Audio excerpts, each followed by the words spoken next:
I'm Daniel, the past life regressionist, and it's time to begin. Lift off and the clock has started.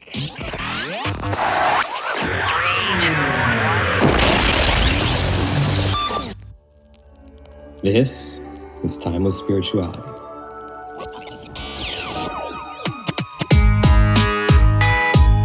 Enjoy Eternity Time.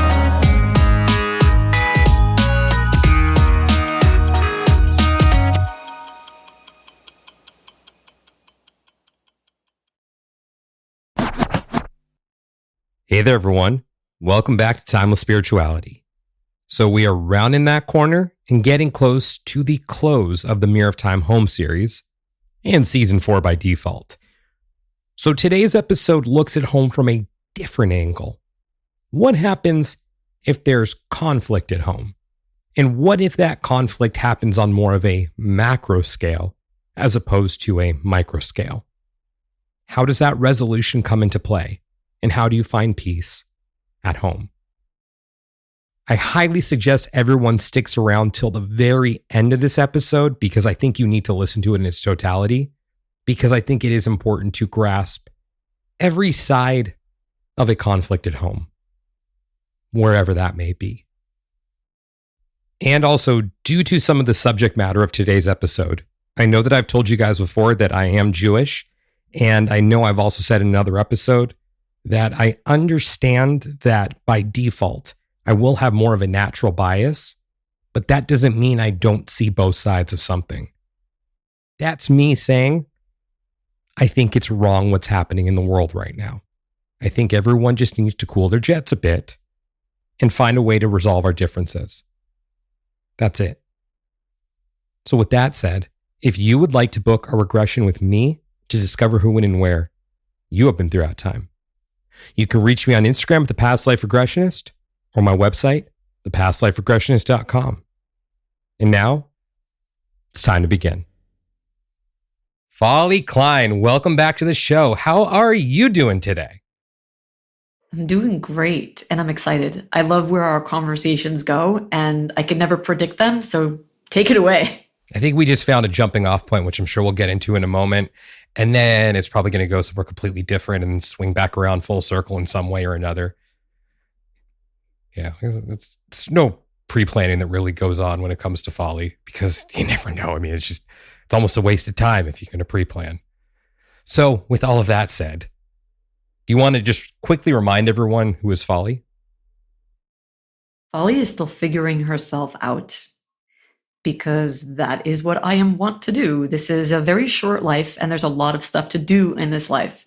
So we've discussed this before. My background is in hypnotherapy, but when I fall in love with something, I do it all the way. So hypnotherapy wasn't enough for me. I needed to go down the route of regression, past life regression, spiritual regression, life between lives regression. I wanted to know it all. And then from there, I have this unquenchable thirst for learning. So there was just always more that I wanted to be discovering. I went to school to become an intimacy counselor. I went to many teachers all over the world to learn and really put myself into the modality of breathwork. And for years, I was also kind of judging myself that there's so many different modalities and so many different things that I do. How do they all come together? And what I realized more recently is that they're all just facets of the same thing. It's the frequency of our highest thriving. Everybody wants to do very well in this life. And I didn't always put this together when I was younger, but I have synesthesia where I don't really experience the world with 5 senses. My 5 senses bleed into one another. So I can see sound, or I can hear color, or I can hear sound on my skin. And I never really knew that that was actually a contributing factor to me wanting to learn so many different things that look different on the surface, but really underneath, it was all about frequency. It was all about what is the frequency for thriving and how do we get people there. So I was studying all of these different modalities or subjects, but kind of finding their common thread underneath it all. So maybe I'm a searcher of frequencies. I don't know. In the Hebrew tradition, we have this concept of something called the 8th note, which is going to be the frequency of Messiah. And if you go on a scale, there are 7 notes. But then if you sing the song, do, re, mi, fa, sol, la, ti, and then you say, and that brings us back to do. But it doesn't really. It's kind of like, it's something inside of us knows that there's an eighth note. There's supposed to be one more, but we don't know what it is. So we go back to the first. So I think I'm just a seeker of the eighth note, the highest vibration for our thriving in whatever way, shape, or form that takes. Do, re, mi, fa, sol, la, ti, do, zu. Zoo. Did we find the eighth note?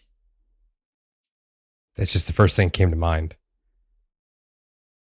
So zu in the Hebrew language means this. Ze means this.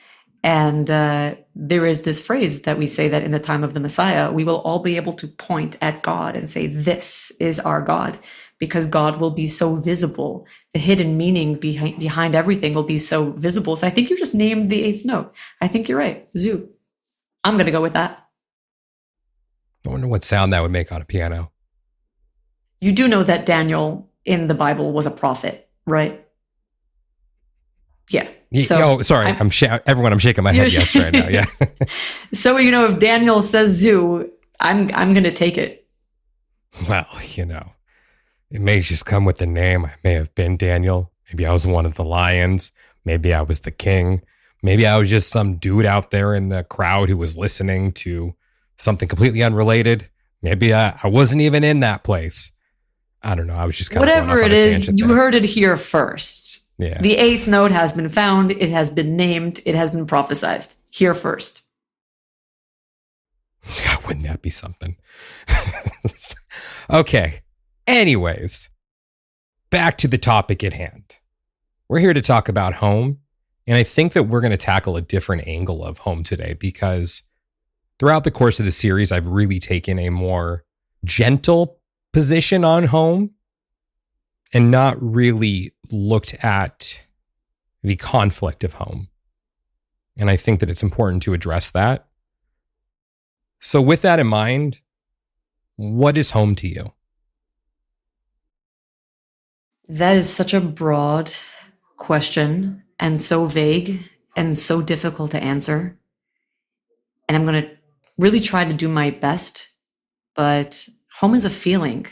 It's not a place. It feels like an experience.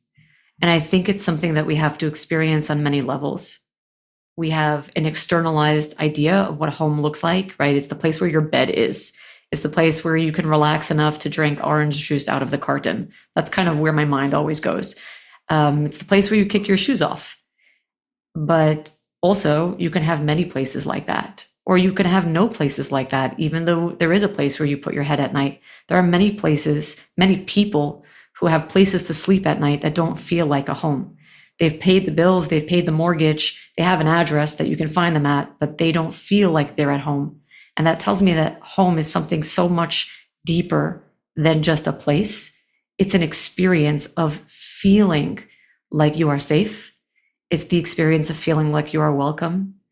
It's the experience of feeling like you are seen and you are enough as you are. And that's why I feel like home could be a place for some people. Home could be another person who makes you feel that way. But for me, at least in my seeking, I've started to come upon the thought or feeling that home has to really start with how you feel inside yourself.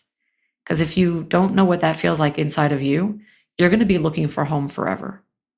Said by someone who doesn't really quite feel at home on this planet. Why is that? Well, what perspective do we want to be taking?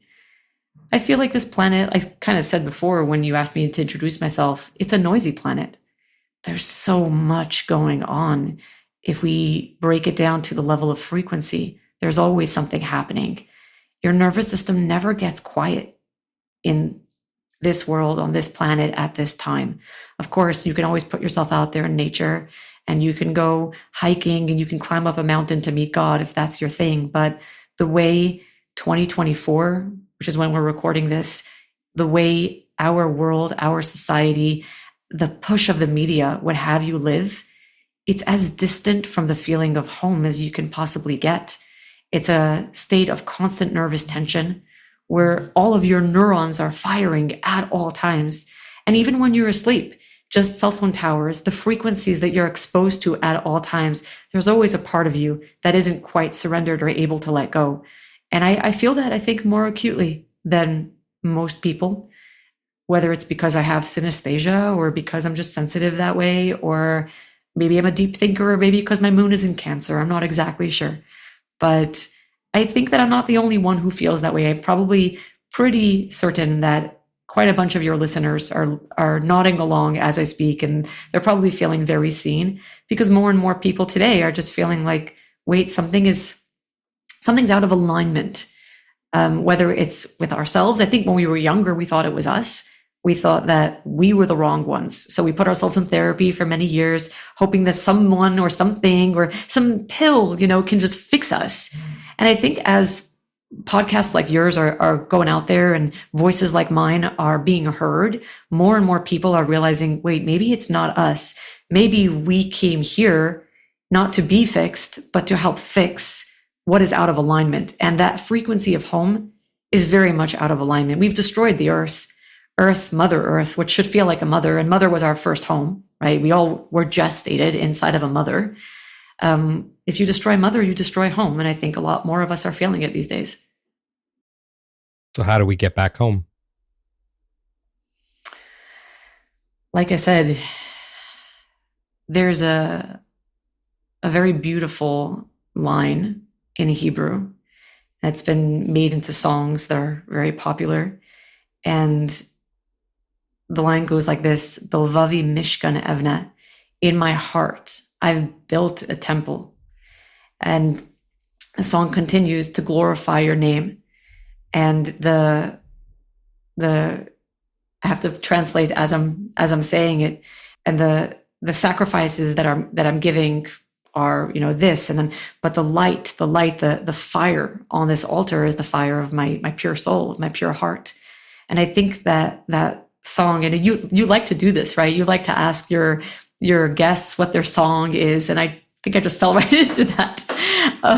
So yeah, that song speaks to me because this is a song about, after the Jewish temple was destroyed close to 2,000 years ago, more, but 2,000 years ago. And this is something that Jews throughout the ages have held tight to, that we don't have a temple, but the temple that we have has to be built inside of our heart. And I feel that very strongly when we talk about home. We don't have a home, whether it's a home from a religious perspective as Jews, that we don't have a temple, or it's from the perspective of, do we have a homeland or not, or a homeland is always in contest. But home has to be built first inside of our own hearts. And whether you're talking about climate change or Mother Earth, whatever home means to you, I think the journey to home really has to begin with the home that we learn to build inside of ourselves. So you and I, we're both Jewish. Yeah. I'm admittedly much more reformed. And right. We people like me say about people like you, he's Jewish, emphasis on the ish. It's true. Yes, I had a bar mitzvah, but it's Jew-ish. Yeah. Ish. Which is cool. And look, it's cool to be Orthodox too. It's cool to be in the middle. It's cool, whatever you choose to be. I'm all for that, freedom of choice to a certain extent. It's not an all-encompassing statement, but with a caveat. Yeah, a little bit here and there. We don't need to get into that. And everyone, don't use your imagination, because whatever you're thinking, it's not that. So, whoa, I wasn't thinking that, but now I am. Well, because then it's like, oh, is he against a woman's right to choose? No. No. Oh, is he against, just so on and so forth. Everyone's going to fill in the blank with whatever opinion they have of me, because that's just what people do. And that's okay. I'm not. People are great at that. Hopefully I'm better than what you think, or different, or okay. That's neither here nor there right now, but that's I don't actually care what you think. That's good. All right. So we'll pivot now. It's early for me. I get goofy at night. I'm kind of like absent-minded in the morning. Okay, but now I'm going to focus. I'm going to get back to home. So you brought up the temple, and please correct me if I'm wrong here, because you are admittedly, again, much more vastly aware of the scope of Jewish history and history in that region than I am. So the temple you're referring to is Solomon's temple, correct? Yeah, that would be the first temple. There were two. They were about 400 years apart. Okay. And this was King Solomon, who was the son of King David, Yes. who in the Torah and Bible was King David who slayed Goliath. Yes, of that fame, David and Goliath. And I like what you said there about the temple being inside, like inside your own heart. Was that correct? Yeah. And right now in Israel, is it said that the location of the temple was Temple Mount? Yes. Okay, so, and that is in Jerusalem. Yes. And it is an area, please correct me if I'm wrong, that is off limits to Jews right now because there's a mosque at Temple Mount. Yeah, it's off limits to Jews by virtue of it belonging to the mosque right now. It's not in our jurisdiction. And it's also off limits to Jews because we consider that a very holy place that we wouldn't approach until the coming of the Messiah, whatever that would look like, whatever that would mean. We consider it sanctified ground. So we wouldn't feel comfortable. We wouldn't feel that it was our place to even step on the Temple Mount at this time. What does that mean at this time? We're in exile. The Messiah is not. And when we say the Messiah, we're not imagining some human savior that's going to come and miraculously announce to the world that, well, the Jews have dominion over everything. That is not what we believe the Messiah is. We believe that the Messiah is a coming of world peace, of a time where all nations can look at one another and see God in each other's eyes, when all nations will realize that the world belongs to all of us. And we're all here to be the custodians of this earth, of this planet, of God's presence within us, within all. And so the coming of the Messiah is not the Jews are the chosen nation and the Messiah will prove that to everybody once and for all. That is a very childish, amateur, and in fact, I want to say it's influenced. It's a view of the Messiah that's actually been influenced by a lot of anti-Semitism.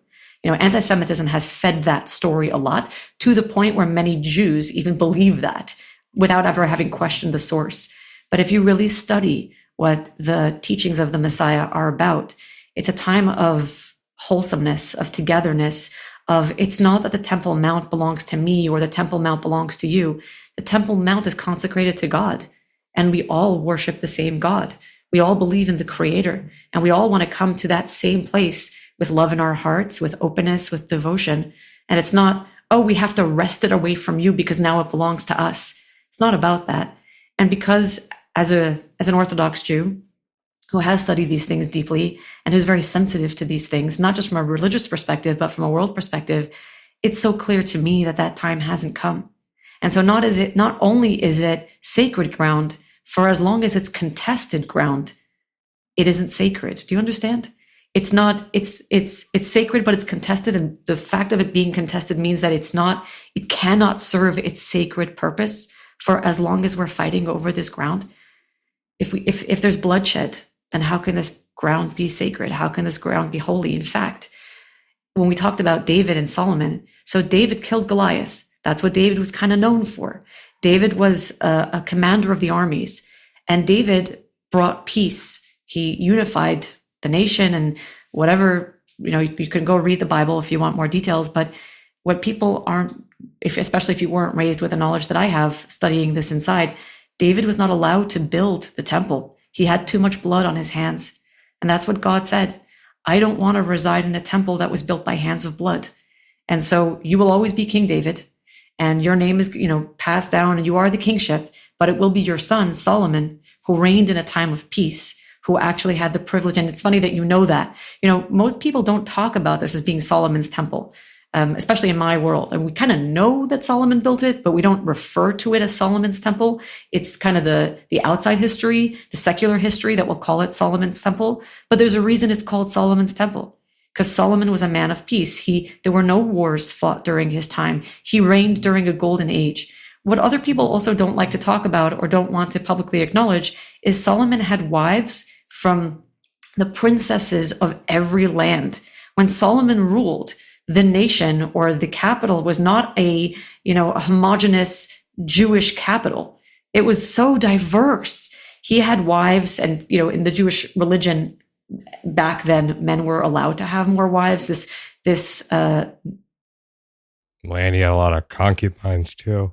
he had like I don't know how that like distinction ended up like being 700. There's wives, there's concubines. There are legalities actually in what you have to provide for a wife versus what you have to provide for a concubine, right? So there's still a lot of sex involved, but it's more the legalities of it. And of course, obviously, if a princess was given to a king, there was like, is she a wife? Is she a concubine? How does that translate in terms of relationships that we have in terms of our allies? But yeah, King Solomon's wives weren't all Jewish. And that was one of the things that made Solomon's Jerusalem a golden age, is that when you went to Solomon's Jerusalem, there were so many different cultures on display. We don't love to talk about this because this is kind of like our shameful thing. I mean, again, depends on how you view it. But Solomon also didn't tell his wives how to worship. Not all of his wives were Jewish, and they were allowed to build temples to their gods in Jerusalem. And of course, people have what to say on it. And was it a good thing? Was it a bad thing? Was he punished for it? Was God happy with him? But the fact is that that's the man who built our temple. And that is the man who ushered in that golden age, an age where everybody was welcome and everybody was honored and everybody was respected for choosing their own path. And there was no need for all of us to be the same. And there was no need also for fighting or war or this belongs to me and that doesn't belong. It was just everybody is welcome, and that generates peace. So this is the belief that's held by the Jews right now. I'm sorry, let me back up on that with what you said about when the Messiah comes, that's when it will be home for all. Yes, again, and you have to be careful because, like I said, the Jews were a very large nation and we're so diverse, right? Mm-hmm. I'm not more Jewish than you are. My path has just led me here. Well, okay, that's a good point. Yeah. Well, we're both Jewish. Led me here. Yeah. Right. And we each have our own way of being Jewish in this world and expressing that Judaism. And there's no one right way or wrong way. Of course, the people all the way on the right will tell you that they are right, mm-hmm. And they'll say that the people who are on the left have kind of left the path. I don't subscribe to that. The world is big enough and we're all here for our unique mission and purpose. And we're like prisms, we're fractals. Every one of us contributes something new. So my journey is being here, an Orthodox Jewish woman, raising Orthodox kids, married to a rabbi, studying Talmud, because that's what brings me closer to my mission, to my path, to my service. But I can't tell you how that should look for you. So you have to be careful when you ask about the Messiah to people, because some people are not educated past kindergarten. They're still going on the same principles that they were taught without having gone through it deeper as they've matured. Some people are subscribed to very right-wing beliefs or conservative. It doesn't really, I'm just sharing with you where my studies have brought me and mm-hmm. what it's not just my studies inside the books, the texts, but also my lived experience has taught me this, that home has to begin with you being home inside of yourself, bringing that out into the world, that welcoming presence. I want people to feel that when they're with me, they feel like they're at home. And I want to teach people, I don't want to ever have someone place their home inside of me. Thank you. I'm trying to make a home for myself inside of me. I'm not looking for squatters, but I hope that people will learn what it's like to start building a home inside of themselves by being in my presence. Because if my presence feels like home for them, hopefully that can teach them something about what they can do for themselves. I mean, I like that. I have nothing to say to that because that feels right to me. I think that's the way that it should be. I think everyone should find home within themselves. And I mean, it's such a sensitive topic that we've now ventured into, especially as two Jews talking about this. And it's like where we find ourselves in this moment. Just, let's say, instability on earth, our home, there being instability in the home. And I wonder where beliefs factor into this, because as I was kind of going down the path before with the notion of the Messiah, and then when the Messiah comes, that's when this place will be home for all. And then thinking to what you said about David not being able to build the temple, because he had blood on his hands. And without naming names, I mean, of course, there's plenty of blood to go around on both sides of the conflict right now, the conflict at home in people's homes. So where does I don't want to say contradiction necessarily come into play, but the conflict with beliefs, when there's a belief that this is the way we find ourselves at home or achieve what home is going to be, or bring back the person who's going to idea, essence, that's going to usher in this era of home for all, but where it's been historically stated that this was not the way that it was done initially. So like, where does the conflict come into play with that conflict at home of, well, this is the way we believe that it happens, but we're going to do the opposite right now? Yeah, this is, again, such a nuanced question that I think we could talk about for a long time. And I don't know that I'm the right person. I'm not a politician. I'm not someone who's super smooth around all of these things. I don't have the politically correct responses. I can only talk in as much as my own life experience has given me my own unique view. And that's okay. And yeah. And I mean, I'm going to go back to biblical times, right? Awesome. So the conquering of the land, right? The Jews were a wandering nation. They wandered for 40 years. They weren't a military nation. In fact, when they first entered into the land of Israel, they weren't looking to fight. They came in with, this was God's prophecy, this is our destiny. And they actually gave choices to people saying, hey, we're invading, but they weren't necessarily invading in a military sense. They didn't want to. They were just like, we're here. You can fight us, leave us, or join us. So actually, do you mind if I jump in really quick? Sure. I want you to definitely pick up from where you are. And I don't know if I've ever brought this up on the show before, but, doing what I do, I'm a firm believer in karma, obviously. And I've always wondered, if I found myself in a position where it was kill or be killed, would I let my beliefs interfere in that process and say, well, if I do this, then what are the karmic ramifications going to be? Or am I going to say, I'll deal with that later? Because if I don't do anything right now, I'm going to be killed. So I just want to say, I'm an advocate of peace. I want everyone to feel safe at home, wherever their home may be. I am not an advocate of war or bloodshed. I also like to think of myself as a pragmatic idealist. I have a way that I believe the world can be, and that's the idealist in me, but also that pragmatic part of me that says, but I see the way that things are. So again, this is not me taking a stand, but I just wanted to throw that in there first about, if I ever found myself in that situation, what would I do? Because I think even karmically, over the last year, I've been asking myself, is there a universal standard of morality? And if so, what is it? Who dictates that? And is it always about the action, or is it about what's in your heart? And I don't know if it's that black and white. It may be much more colorful than that. I guess I'd ask you about that, since you can kind of pick up on colors more than the normal person. But not a good joke. Okay, never mind.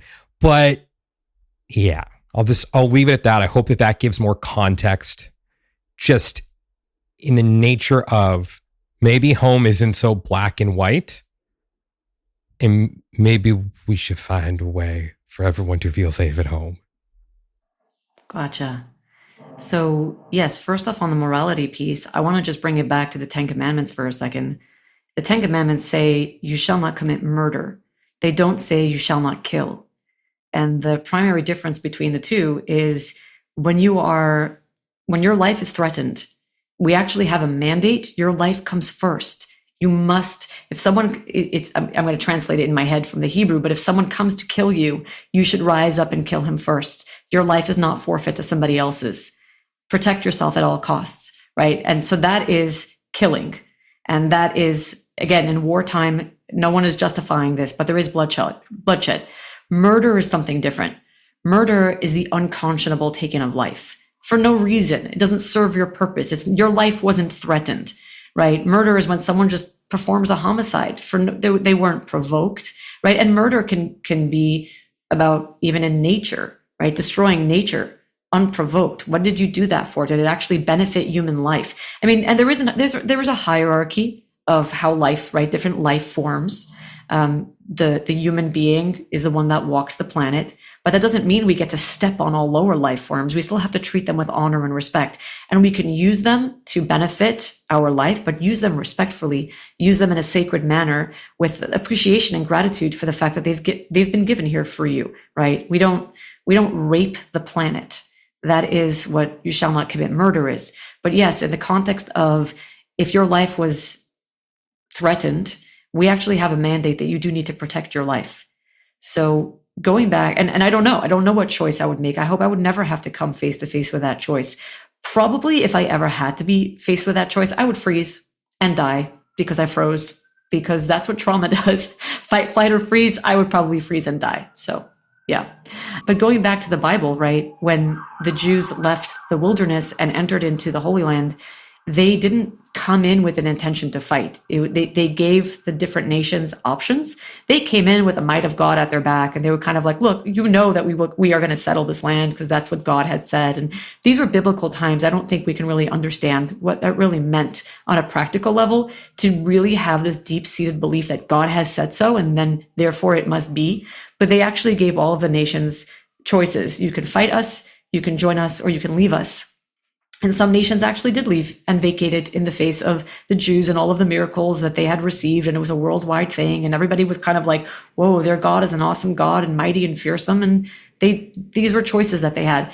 The Jews actually only had one mandate around killing, and there was one nation. And to this day, we don't know what nation it is. In the Bible, they are called Amalek, and we don't know who the Amalekites are. There are theories about this, but we don't know who they are. But what they represent was when the Jews were leaving Egypt, the Amalekites hounded them and they harassed them. And that even after God had performed all of these miracles, and the Jews were on their way towards a home, they were leaving an inhospitable land, and they were coming into themselves as a nation. They were homeless. And there was one nation that made them even more homeless. And that is the nation that we are commanded to not let anybody live. And all the biblical scholars throughout the years have been like, we don't know who this nation is. We have no idea. We have no way of identifying them. So what is the Bible trying to tell us with this mandate? Is that home, making people feel at home, giving them that grace is such a core value. Because if you don't feel safe, if you don't feel at home inside of yourself, inside of your psyche, you are going to destroy this world. Because your lack of safety in yourself is just going to bleed out everywhere. You're going to end up destroying everybody around you. And so a nation that would run after you and torment you at your most vulnerable time is a nation that doesn't respect what home is, not inside of yourself and not inside of this planet, right? The Jews were a slave nation. Who were they bothering at that time? Pretty much nobody. So why would you prey on someone smaller than you, right? You know, Egypt, I get. They were Egypt's slaves. That's slavery existed. I'm not arguing, against slavery being a part of the times. But a nation that would go and, again, pick on someone so much smaller, so much weaker, just for the sake of tormenting them, that is a nation that doesn't respect home. And if this planet is supposed to be home, a home for humans, a home for God, then that is something that God says you cannot let them live.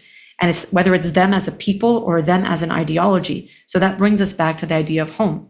And around your question, now again, if you go through the Bible, in later generations, of course there was war. We were led by human kings who made human mistakes and were led by their human hearts. I mean, nothing compares to the generation of, the wilderness, where they had God's voice in their ear at all times, where God was present. That was the ultimate. It wasn't prophecy, it was revelation, right? Once we kind of diminished and went into prophecy, which came through human mouths, heard by human ears, led by human hearts. Of course we're fallible. Of course we made lots of mistakes. Of course we went to war and we're guilty of bloodshed and we did some terrible things in the name of God. In fact, Rabbi Lord Jonathan Sacks, has one of the best books ever written on this subject. It is called Not in God's Name. And he takes the Jewish, Christian, and Muslim view with such a practiced eye. It's so beautiful. And he brings it back to our common source because we're all Abrahamic religions. So he actually brings it back to Abraham. He brings all of this world conflict back to where it began, which is Abraham, the parent. And it's kind of the thing that, going back to your question about if you were face to face with this conundrum, what would you do, right? What would you do in the face of that conflict? And we had spoken about this before we started recording. Let's just phrase it in terms of, we're in the context of home. Your neighbor is trying. Yeah. Okay. Now that we've established that. If my home was threatened, you better believe I'm pulling out my gun. If you invade my space and you violate my boundary and you put my life and my kid's life at risk, war is messy. I mean, we started this conversation and it's not on the recording. You asked me my opinions, my thoughts on how the war is going. And I told you, what do you mean? It's war. War is a mess. Having a political opinion on war is kind of like, it's like the Hunger Games, where you have these kids fighting to the death and you have these wealthy aristocrats watching it on TV and providing a running commentary. And it's like, we don't get to do that. This idea of providing a running political commentary on war is 100 years old?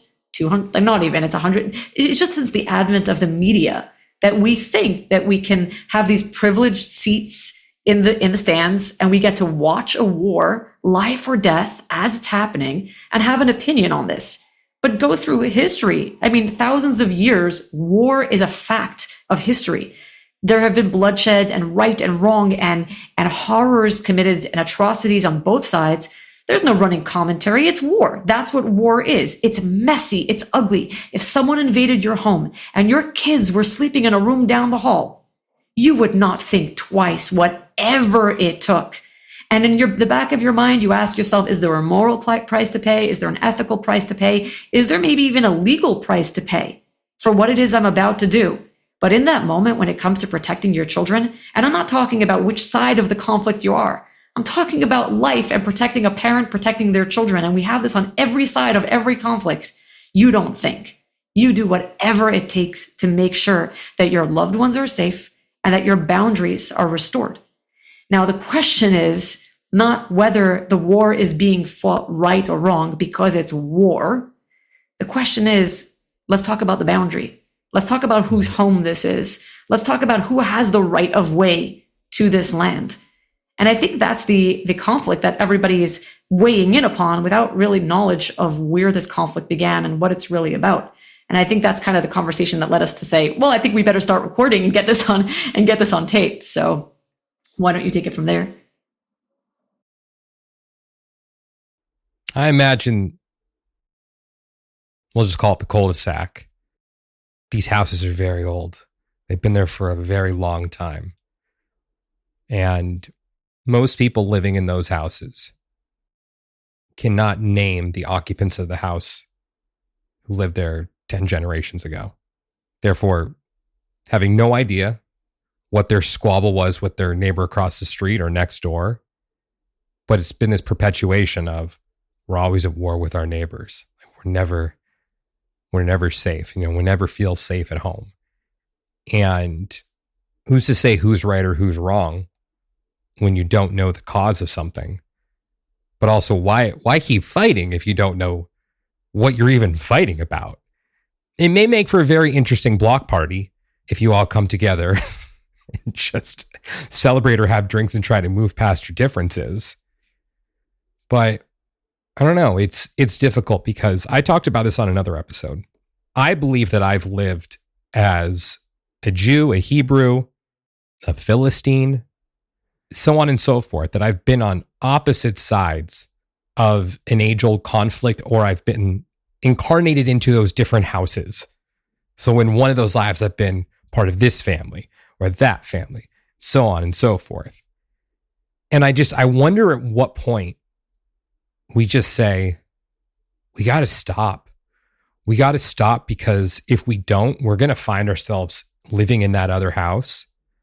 And do we want that house to be infested with cockroaches when we move into that house? Do we want that house to be broken into all the time? At what point do we stop? And maybe it's the idealist in me that says, maybe we can live on a block where we keep our doors unlocked. That seems a little bit impractical, But I would like to live in that world one day. But at what point do we just say, we got to stop this? And I don't know if a block party is the way to achieve that also. Because you're always going to have one asshole on the block who's just not going to have that self-awareness that, okay, everyone's coming together. Now I'm going to make my move. You don't know who that asshole is. You don't know which house they're living in. So you don't know which side of a conflict they're coming from. It could be the asshole who you like on the block, the one who's your favorite neighbor, or it could be the one who's your mortal enemy. You don't know, but there's always going to be that one asshole. So how do we achieve, I don't even want to go as far as to say a state of consciousness, but a way of being where we develop the self-awareness to just say, all right, I'll cook the burgers. I got what's mine, and you can have a burger. You're going to roast the corn? All right, cool. We're cool. Is that light beer? I mean, I prefer beer that's not like this. By the way, I don't drink beer, so I don't know what I'm saying right now about the beer, but I'm getting hungry now. I usually bring up the food references. Is it kosher? Sure. Ish. Yeah. Oh, well, I don't like the light beer. Okay, well, you're entitled to is it regular beer instead of light beer, I guess, or just beer? But we don't need to go to war over you bringing light beer to the party. It's okay. You brought your beer. Oh, but this is a communal picnic. I want what I want. It's okay, there's other shit here at the table. Just eat something else. Stop being an asshole. Stop making such a big fucking deal about the beer.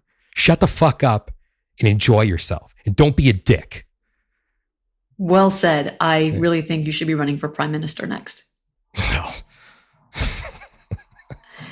I don't know if I'll be able to garner enough support on either side. So just bring the beer. Everyone wants beer. It's a free beer. You got to vote.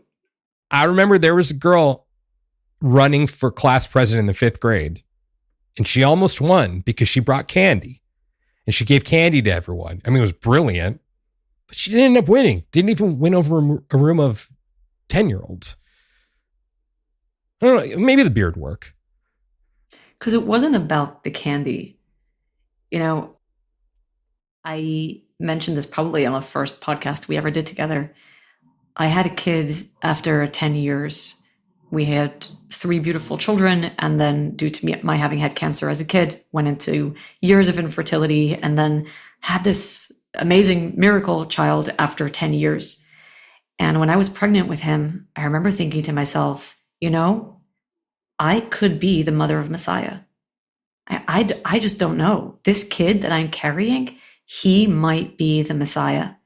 And I remember feeling so awake and so alive in his pregnancy. I kept thinking to myself, what if I'm carrying the Messiah? If I knew that this child was going to save the world, wouldn't I be as conscious, as aware, as dedicated as possible to every moment of every stage of his development?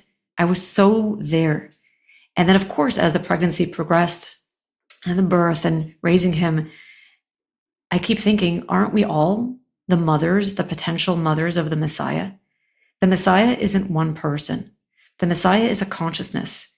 And it starts with believing I am the mother of the Messiah. In the, again, Hebrew, the way our grammatical structures are formed. In English, everything is very simple, past, present, future. In Hebrew, there are 7 houses. It's not just past, present, future. It's also towards you, towards me, masculine, feminine, reflexive. It's super, I'm a nerd. So when I was a kid, I was like an expert in all 7 houses. In Hebrew, it's called diktuk, the Hebrew grammar. And in the line that we say about the Messiah, we say it in our prayers every morning, we translate it into English as, I believe in the coming of the Messiah. But the Hebrew word that we're actually using doesn't mean the coming of the Messiah. It can also mean the bringing of the Messiah. It's one word that can mean both. And as a kid, you just translated, I believe that Messiah will come. And as an adult with my grammatical brain, I'm looking at this and I said, that's not actually what this thing means. It means I believe that I have the capacity to bring the Messiah, that I am part of this process. And by viewing my pregnancy as I am the potential mother of the Messiah, what it taught me is That conflict has to end with me. It has to end with the way I'm raising my children. And I don't know if it's going to end in my lifetime, but it can end with the next generation or their children if we as parents have decided to raise our children differently, to raise our children, just a couple of generations ago, our world, America, was segregated into white and black. And it was incomprehensible that we would ever see the world not in that delineation of white versus black. Nobody, you couldn't do that. You couldn't even conceive of a world where you wouldn't see someone's skin color before you fell in love with them. And all of a sudden, we're not that far down the line. And it's like race that, of course, there's still racism. There's still a lot that has to be, right? A lot that has to be overcome. But could we have ever comprehended that we would have gotten so far in so little time that we're at a place where race technically doesn't matter? Again, a lot of healing to be done. But could we acknowledge how far we've come? I don't think world peace needs to be so far out of reach if it starts with a bunch of mothers saying, but what if? What if I'm the mother who can herald in the generation of Messiah, who can start teaching kids to see beyond race, beyond nation, beyond skin color? And the conversation that we had before we turned on the recording is, what do you mean? How well are we doing in this war? The atrocities, nobody deserves it on either side. It's never okay when innocents, right? Whose fault? We start pointing fingers. The thing about the past is full of atrocities on both sides. Nobody is innocent. In the matter of the battle, right? In one discrete battle, you can have, this is the guilty party, this is the innocent party. But we're not talking about a battle. We're talking about a war. It's much bigger than one battle. Yes, in Romeo and Juliet, there's a reason why these stories pass down through the ages, because we all identify with this feud that lasts generations and that hurt the children who have no cause to fight. And yet they're roped in to the point where their death is on whose hands? On a feud that nobody can even name. And of course, there are atrocities committed on either side. And if you want to look at the atrocities and you want to hold people accountable for the atrocities, you're going to go back to the beginning of time. You can't live life that way. You have to live for the future. You have to look at your pregnancy and saying, I'm ushering in a new generation. I can't fix what came before. But is it actually on me to fix what came before? And our last interview that we did together, I think it was our last or the one before last, I had mentioned my perspective on the 10 commandments, right? And I'm not going to go over them here because anyone can just, you should search up our last interview and listen to it yourself. But one of the things that I believe about the 10 commandments, is that they're not commandments. The Hebrew word does not translate to commandments. They are promises. The word dibros means my word. And in English, when we say I give you my word, it's my promises, right? It's my covenant. God is telling you the secret of creation. That's one thing that I believe with the 10 commandments. If you read them very clearly, and you do have to read them in the biblical Hebrew, the English translation loses so much because, like I said, the biblical language is a lot of reflexive pronouns and verbs. And there's so much there that it's layers and layers of depth. And reading it in English is very, one-dimensional. And the other thing I believe about the 10 words, the 10 promises, is that they go in order. If you really follow number one, number two is self-understood, and number two, self-understood, number three, they all kind of really flow.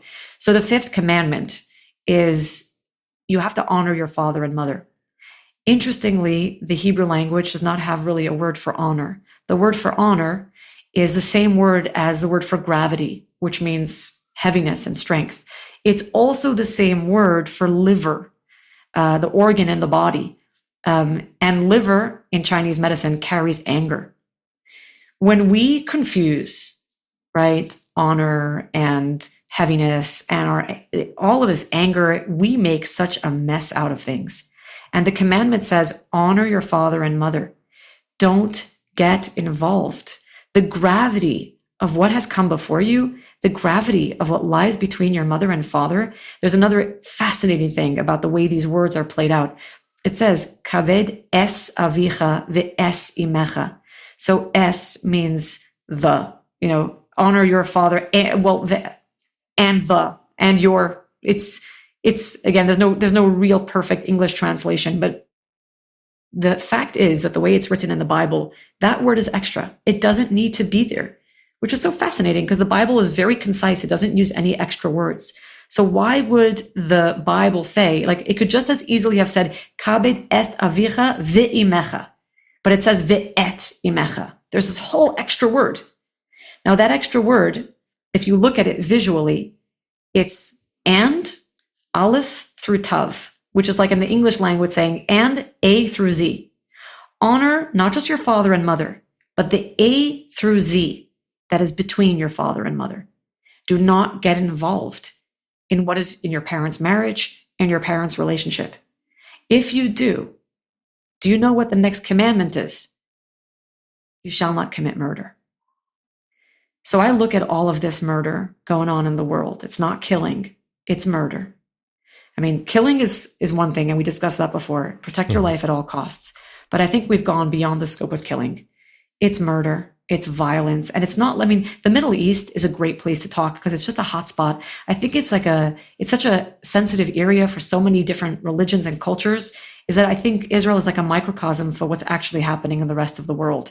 It's a reason why we're so dedicated. Like, people who have nothing to do with Israel just seem to want to talk about it. And I think it's because Israel is that microcosm. It has something there for everybody. Every nation learns from what Israel is going through. And what I learned is I wanted to know. I just wanted to know where this conflict began, because it's been killing me, as a Jewish person, and it's my homeland, but it's the Palestinian homeland too. It's a homeland it's our home. It's not just our homeland, it's our home, and it's our home planet. And everyone on this planet, I mean, we're all human. We all belong to the same race, right? I mean, when the aliens invade, do you think that they're going to care if I have black skin or white skin? I'm going to be just as human as you are, Nobody cares. We're all from the same. We're all the same.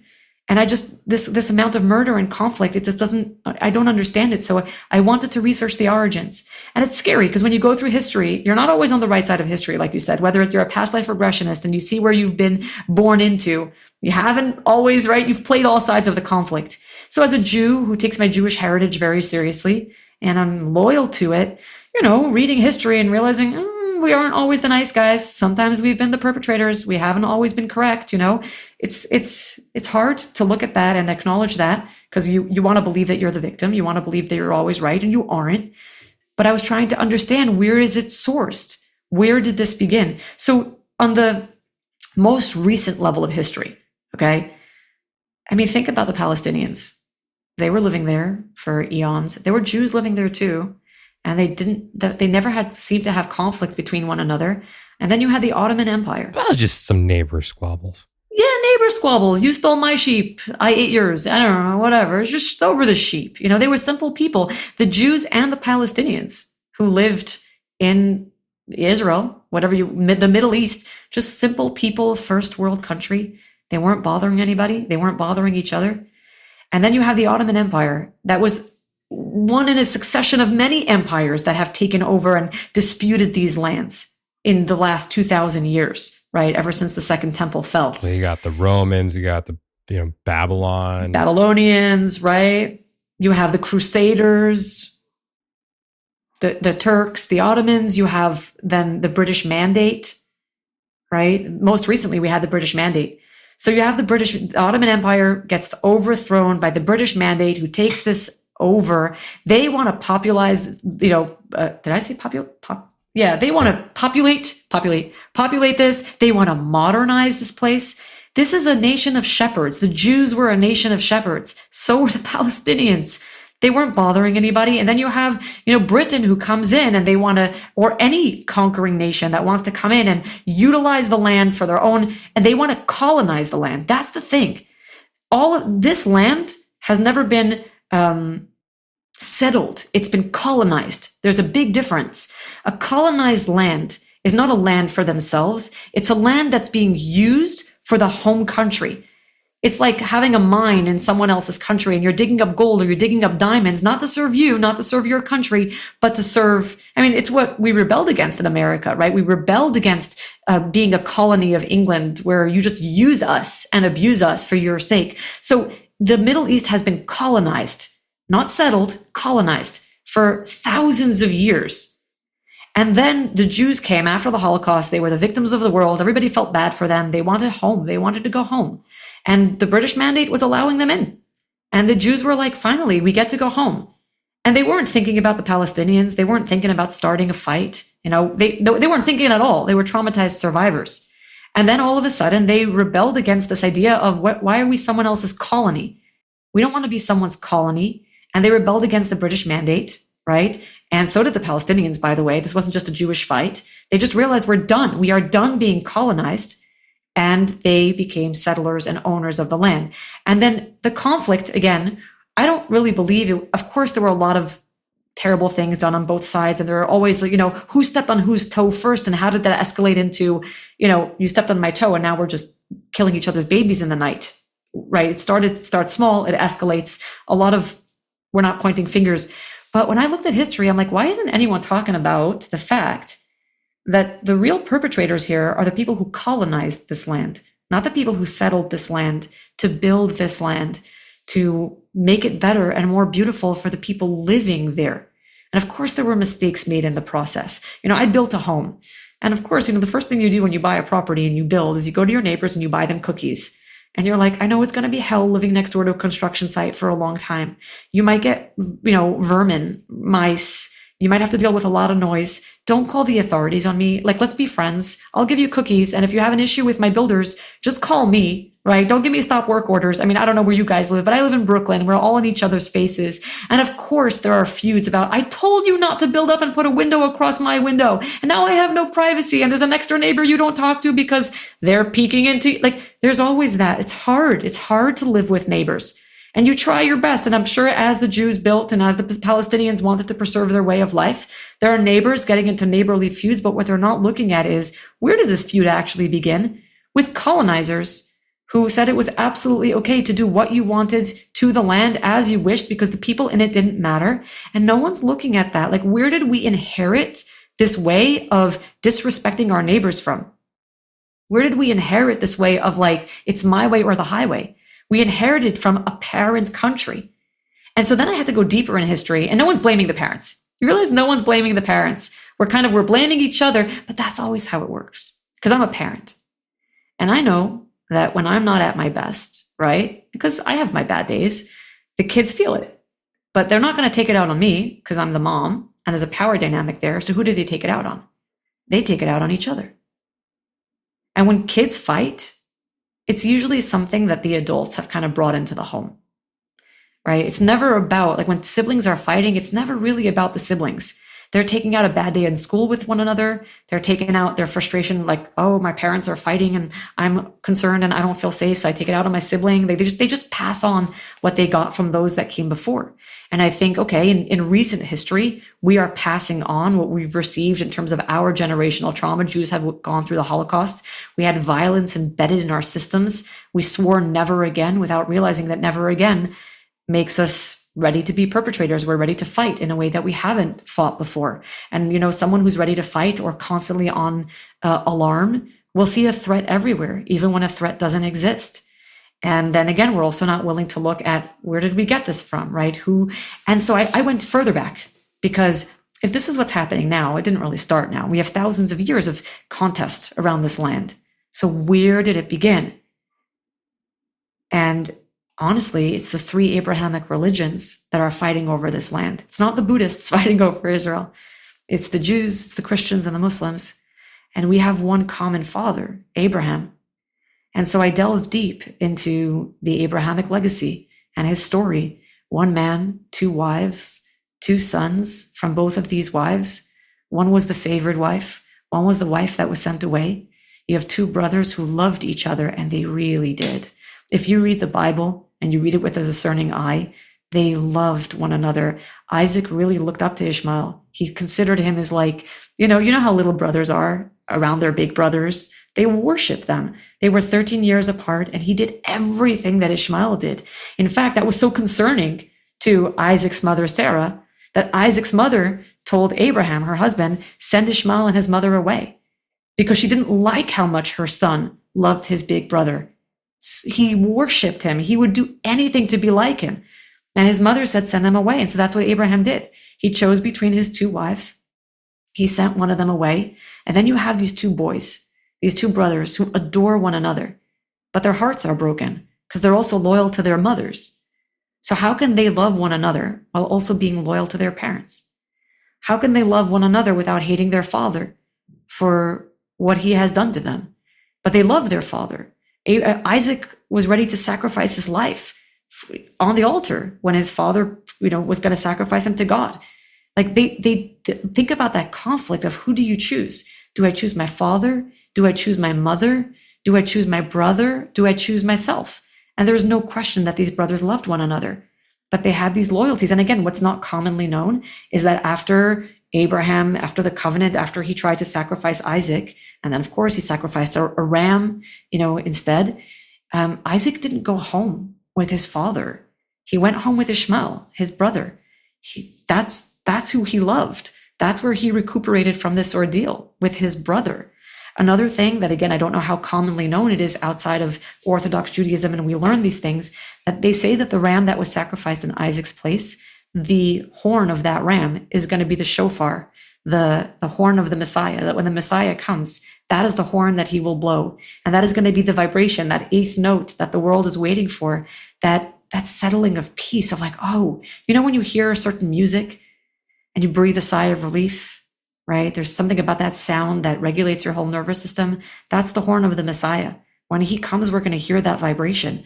But where did Isaac go after the altar? He went to his brother. He went to the brother that he loved. He understood, I will never be able to understand or resolve the conflict of my parents' home. My father and his two wives and what is between them, it's none of my business. I can't fix this. And if I try to exercise my loyalty towards it's my mother versus your mother, but we both love our fathers, but we also hate, it leads us into the next commandment. You shall not commit murder. You get involved in the disputes of your parents, murder is next on the table. And so what I see, I've spent a lot of time all over the world in my trainings, and my trainings are not like Jewish trainings. I've met people from all different cultures. It's interesting sometimes when you have these years of hatred built into your system and you walk into a room with this beautiful Muslim woman who can't look you in the eye. And then after 10 days of training together, you end up in each other's arms crying and saying, we're sisters, we're brothers, we're family. And we mean it. And we cry over these years of baseless hatred. And we cry over the fact that we know that if it came to protect our children, we would do it all over again. We would not find each other on the same sides of the equation, because when it comes to our children, we'll do anything to stay on our side of the fence and protect our side of the fence. And you look into this other woman's eyes, this woman who has finally learned to love you because she realizes that all the stories she has been told about you, Jews with their horns and Jews robbing babies out of cradles and drinking their blood, that's just baseless. None of that's true. And we cry because we have this hope that we can raise our children better. That hopefully our children, when they meet in a common space in a generation from now, they won't have to look past our religion, our skin color. They'll just be at ease with one another the way brothers are. And so I would just remember sitting with this beautiful Muslim woman, and I was actually, I'm speaking, this happened many times, but I'm thinking particularly of one where these two precious autistic boys, and they were there with her because she couldn't travel without them. So she was on this training and she brought these beautiful boys, and my heart was with these kids. They were nonverbal, but they just beamed love. And I just remember feeling like love is love. These autistic children have no idea what race they're from, what creed, what religion. They are unadulterated love. And I remember sitting with this woman and we were talking about, what would it take? Does it take autism? Does it take illness? What does it take to raise the generation of the Messiah, where our kids know nothing but love, where our kids don't know that division? Can we erase thousands of years of conflict in history? We cannot rectify history. You cannot. If there's to be a reckoning and if there's to be an accounting, we will never end, and we will just continue perpetuating this violence. It has to stop with us saying, I'm really done. Whatever came before is none of my business. It belongs to my parents. I can't get involved with which has come before me. It's not my fight. What is mine is what comes with me and beyond, with me and after. That's the only thing I can affect. I can't change what came before. And we have this skewed view of like, but you got to make it right. We like these checks and balances, right? And I just don't believe you can rectify the past. I just think that you're going to pay it forward no matter what you do. So you get to decide what you're paying forward. Are you paying forward a legacy of violence, a war that wasn't even yours to begin with? It belonged to your parents. Or are you paying forward a legacy of love because that's what you choose and that's the world you want to live in and that's the world you want your children to know? But it's a choice. And I don't know how to make that choice because we do live in a world of fear. And if you are threatened, you're not going to choose. You're going to react on instinct. But what I do know is that our instincts are so determined by our practices. I took 2 years of kickboxing. Like in 2015, 2016. And I'm a small person and I was never going to be this amazing kickboxer. Like you just look at me and it was fun. It was just an outlet. But I have it under my belt. And then I left it and I kind of moved more into just regular Pilates, gym, the stuff that women do. Mm. And recently I was in a breathwork training. It's a training that I actually teach. And so students we were facilitating each other and doing sessions on one another. And the tricky thing about facilitating breathwork and facilitating someone's body is that when you're new at this, you don't know what you're touching and you might hit someone's trigger points. You might hit someone wrong. And someone hit a trigger point on me and I roundhouse kicked them to the face and split their lip open. And I feel really guilty, but also not so guilty. I think it was a lesson for everybody in the room. Don't breathe with, don't be on the mat with your shoes on, and also be careful where you touch a client and how hard you press. But my instant thought was, I still got it after all of these years, 2024, and that was way in my past. 2 years of kickboxing, those instincts kicked in hard. You hit a trigger point and I kicked you in the face. And that's that thing. When we're going to be tested, when your life is on the line, your instincts are going to kick in. But your instincts will always be determined by your practice. 2 years of kickboxing practice gave me instincts that now know how to protect myself. Are your instincts born out of love? Are your instincts born out of hatred, or are they born out of fear? And I think you get to choose that. And we're a generation where that choice is going to be very hard. I hope that our children won't have to face that choice. I hope for them it will be inborn instinct. But if we want them to have an instinct towards love and community and connection and brotherhood, it has to start with us making that choice. And is it fair? It's not fair. It's never fair. It's never fair that we have to choose something when it should have been our birthright. But it isn't. So we can bemoan it, that it wasn't our legacy. Sorry, was that fair or fear? A-R-R, fear. Fair. Yes, fair. Is it fair that we inherited, right, a legacy of violence? It's not. Would I wish to have received a legacy of love and kindness and brotherhood? Yes. You get to decide what you want to do with that inheritance. Is that the inheritance that you want to receive? Or would you like to say, I get to start something new?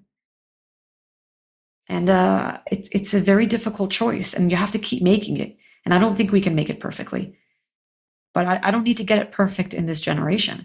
I think I have to start. And hopefully my kids will continue, and your kids and our kids, and who knows what this world can bring. But it has to start with our choice. And yeah, I'm not going to have a political commentary on what's actually happening in the war. What's happening in the war doesn't really, I don't care. I mean, I care, but my focus is on the temple that I build inside my heart.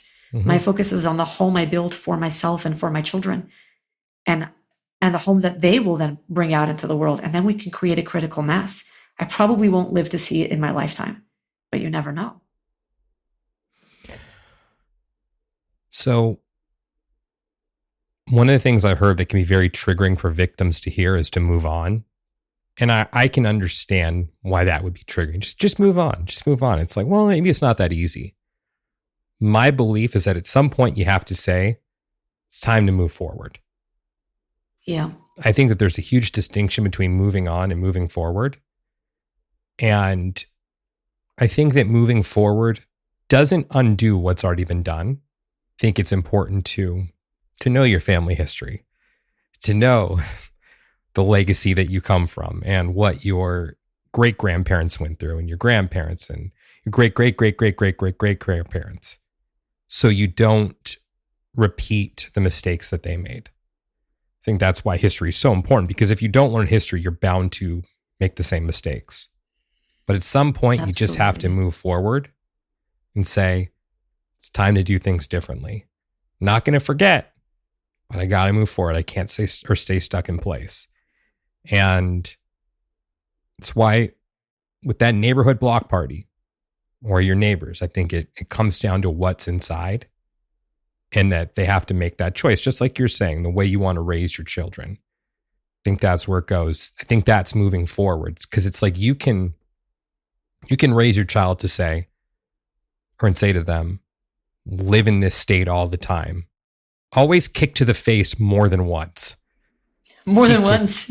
Right? Because that's the other thing. You could have kicked more than once, but you had that reaction. You kicked to the face once, and it's like, okay, we can all learn from this.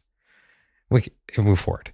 And so at what point do you move forward? What point do you settle your sibling beef? At what point do you stop fighting over things that happened with your parents' generation and so on and so forth? And what point do you just say, all right, let's get rid of the roaches in everyone's houses.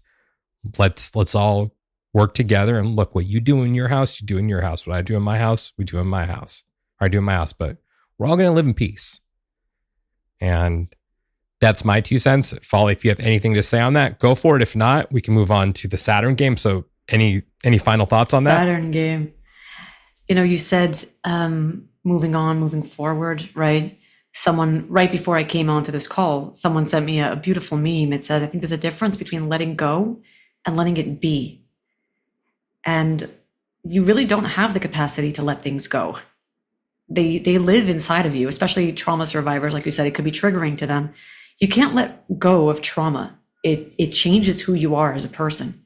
And I've seen so many times where victims have needed to get closure. So they needed to talk to the abuser or whatever it is, or take revenge. And did they really get closure? Closure is a myth. It's just like home is a myth. Closure is something you have inside of yourself. And what do people do whose perpetrators are dead, right? They can't get, what, you're never going to get closure because the person who hurt you is dead? That's not how this works. Closure is something you choose for yourself, not by letting it go, but by letting it be. One of the things I like to tell people is let your past inform you, but not define you. You get to choose. You get to take all of your history. And again, as regressionists, our history is so much bigger than just from birth till now. It's all of these lifetimes. Do you really want to pigeonhole yourself? Do you want to put yourself in this little box of, I belong to this continent, to this race, to this religion, to this skin color? I mean, sure. But as souls, we're here to have a much bigger and broader experience of life, of many lives. We came to learn many lessons. And my hope is that with enough of this, I think it's really amazing that past life regression is becoming a thing. And people are waking up to the fact that your world is so much bigger than just the life that you're living right now. You are so much bigger than just the person or the faith or the race or the religion that you're in right now. And if you know that you are all, then you can look at all of those people that you encounter and realize that they are all too. We are all one.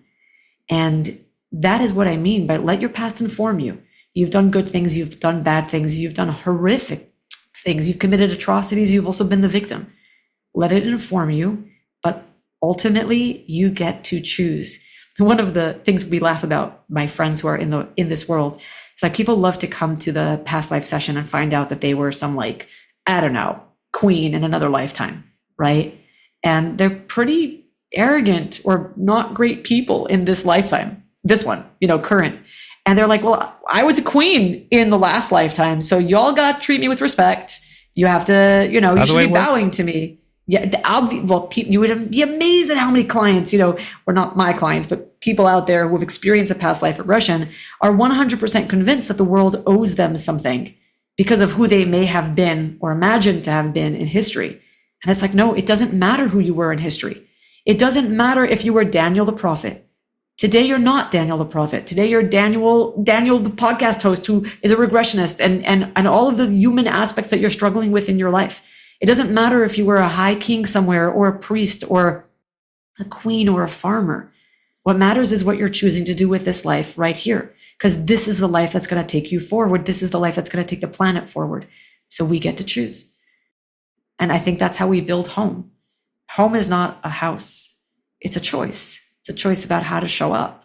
And going back to the Bible before we go to your Saturn thing, in the Bible, we have 7 shepherds. We have Abraham, Isaac,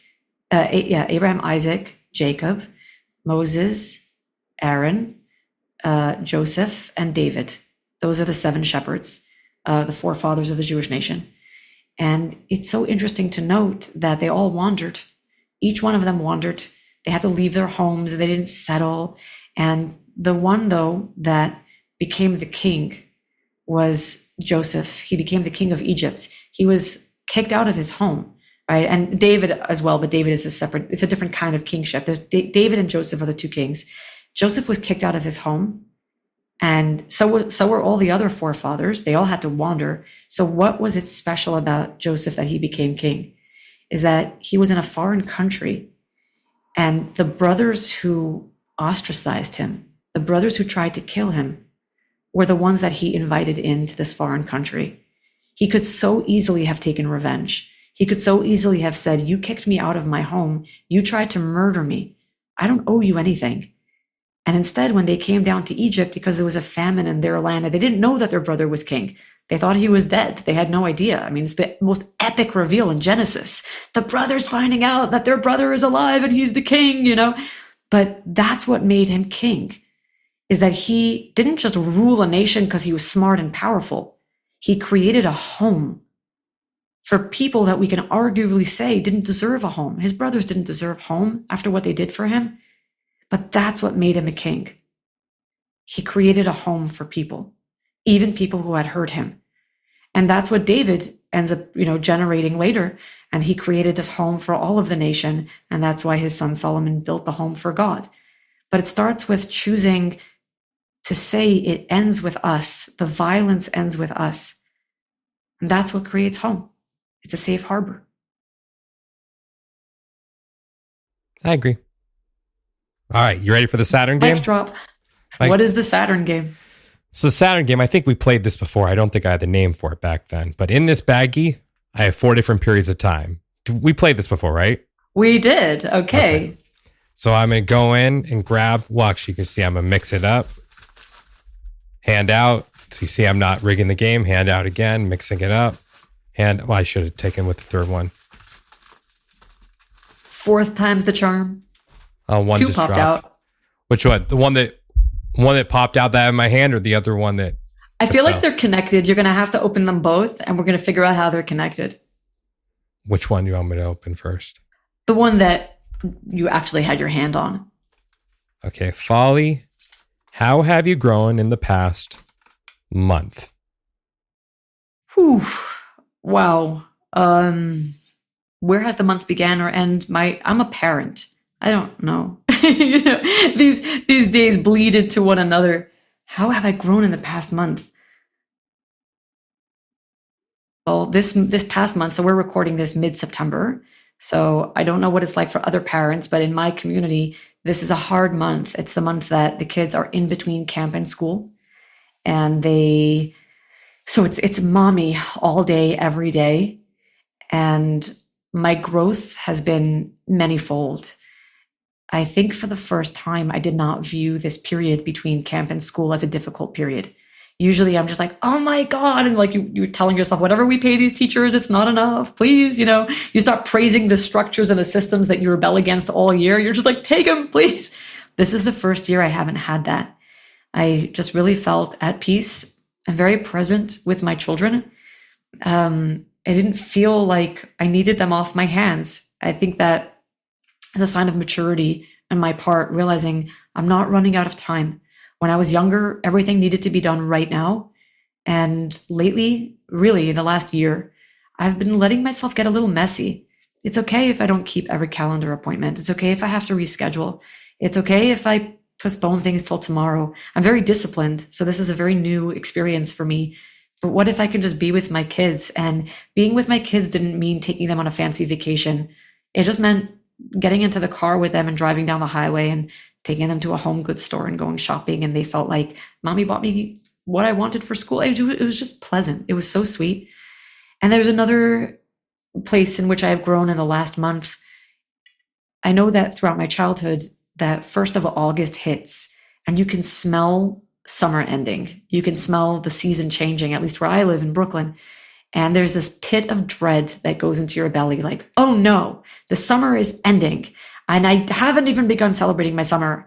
And then on the Jewish calendar, we approach the high holy days. So it's an intense time of year also. It's not just that the summer is ending and the school system is beginning. It's also like you are going to be standing in front of God on the days of judgment and the day of awe, and you might die, So there's all this religious pressure. And this is the first year that I didn't feel it. This is the first year that I felt so at peace with the change of seasons and recognizing I don't actually think summer is my favorite season. I think I really love the movement of fall, of autumn. Summer is very hot and very stagnant. And for me, it was like the minute that first breeze came in, I was like, whoa, I didn't realize that this is the movement I've been waiting for. And even in terms of my religious outlook and what the days of awe mean to me, they are actually the days of awe, not the days of fear.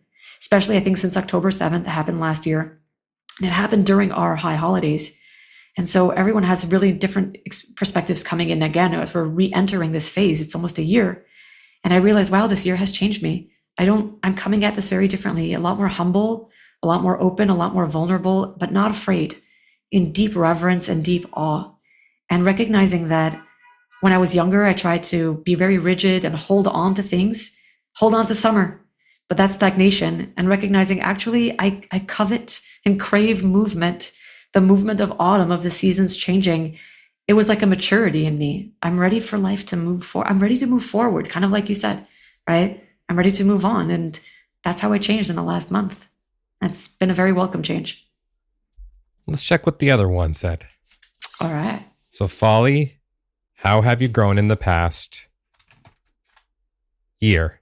See, I told you it was going to tie in. I just said it. The past year has changed me forever. I mentioned before we got onto this call that last week I was sitting with a friend. I don't know, just the conversation took us in a turn that we didn't expect to go into, and we got super vulnerable, and I just started sobbing, and I don't cry easily. And I said something about how I will never be the same. I will never be the same after October 7th. And I think, I wouldn't have said this in the beginning of our call. I think towards the end, people understand where I'm coming from. It's not from a place of hate or me versus you or us versus them. That level of just, my world was torn apart. And again, it's not finger pointing. It's not right or wrong. It's just that heartbreaking reality. And I think we were talking about it, my friend and I, because we were talking about September 11th and how my son, who's 17, I called him a fetus. We were talking before, he was posting on his WhatsApp status on his account about, the Twin Towers and we'll never forget. And I was like, you fetus, I was younger than you. I was 15 or 14. I was 14 when the Twin Towers fell.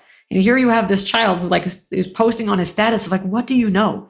And I was telling my friend there will be a whole generation of kids who post about, September 11th. They have no idea what they're talking about. And my friend says, yeah, but we have an October 7th, and this is a whole new generation. I think that's what broke my heart.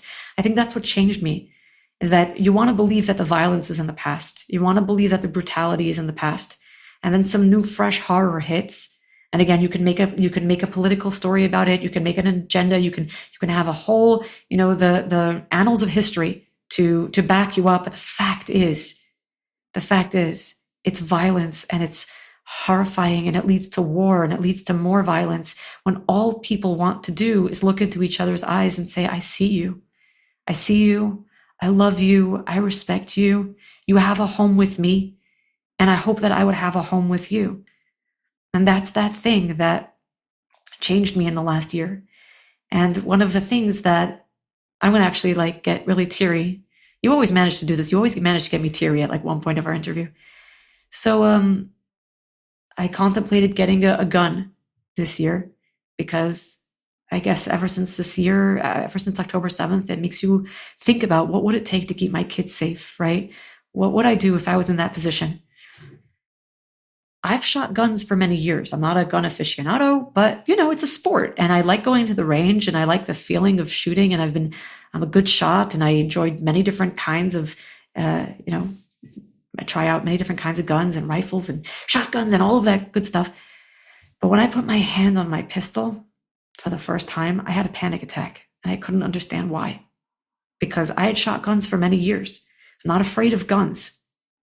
And my hand started shaking, and I couldn't breathe.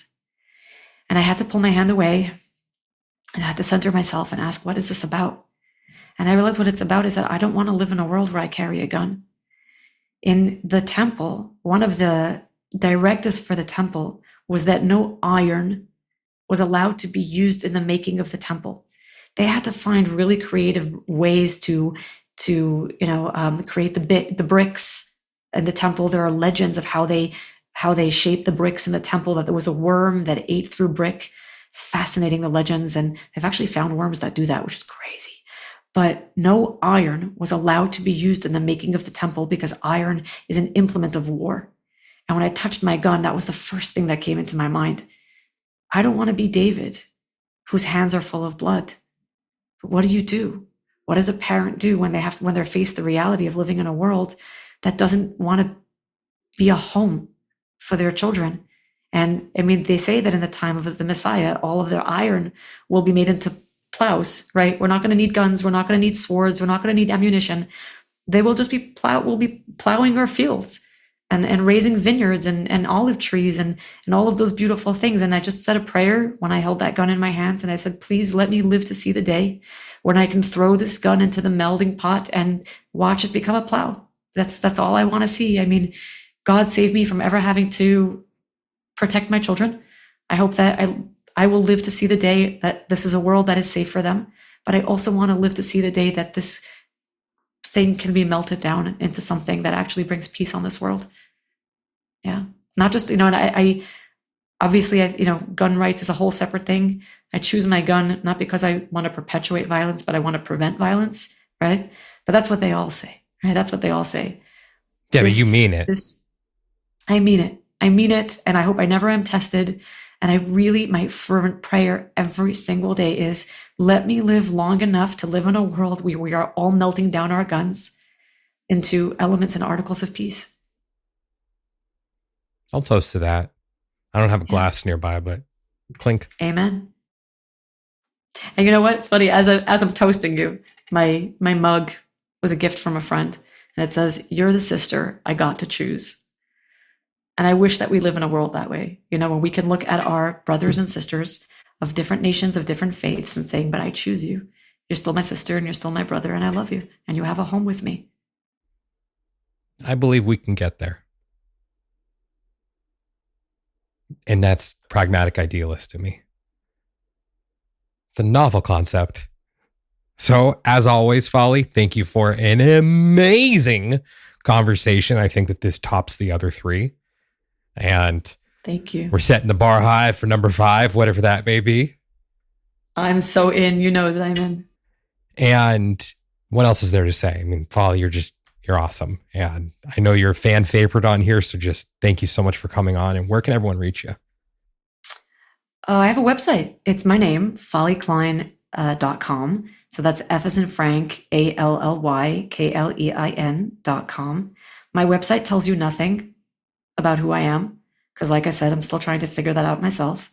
But if you'd like to drop by and wave and just see a pretty picture of my face, that's pretty much all you're going to get there. It's very, ambiguous, my website. Doesn't say much. It's just like my landing page on the internet. My web developer, I kind of resisted having a website for a long time. And then they said, that's your real estate on the internet. You have to have a home to live in, and then you have to have an internet home. So talking about home, it's my home on the internet, but it hasn't been fully decorated yet.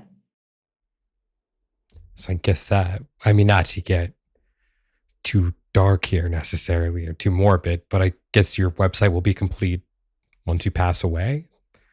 Then my legacy might, but my website's a good landing page if you'd like to sign up to my mailing list. I send out weekly emails, which are just like my therapy sessions with myself. You just get to witness where I'm at in my life. It's just me journaling out loud to all of my readership. They know way more about me than I Yeah, it's a place to stay in touch with. I give a course on self-development. I give a course on intimacy and sexuality. I sometimes run trainings, and there's always something cool happening in my world because, again, I'm a movement person. I don't like to sit still. So if you'd like to be informed about what's going on in my world, that's the place to go. So everyone go check out FallyKlein.com. And thank you again for coming on. And I always finish by saying, yay. Zoo.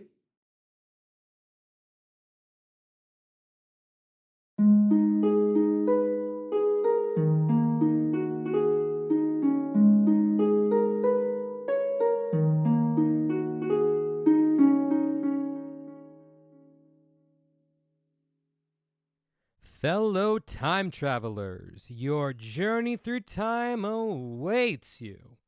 Just want to thank you guys so much for listening to today's episode. And if you're interested in discovering who, when, and where you have been throughout time, and you'd like to book a session with me, just go ahead and send me a message on Instagram at The Past Life Regressionist, or you can reach me through my website, yourpastliferegressionist.com.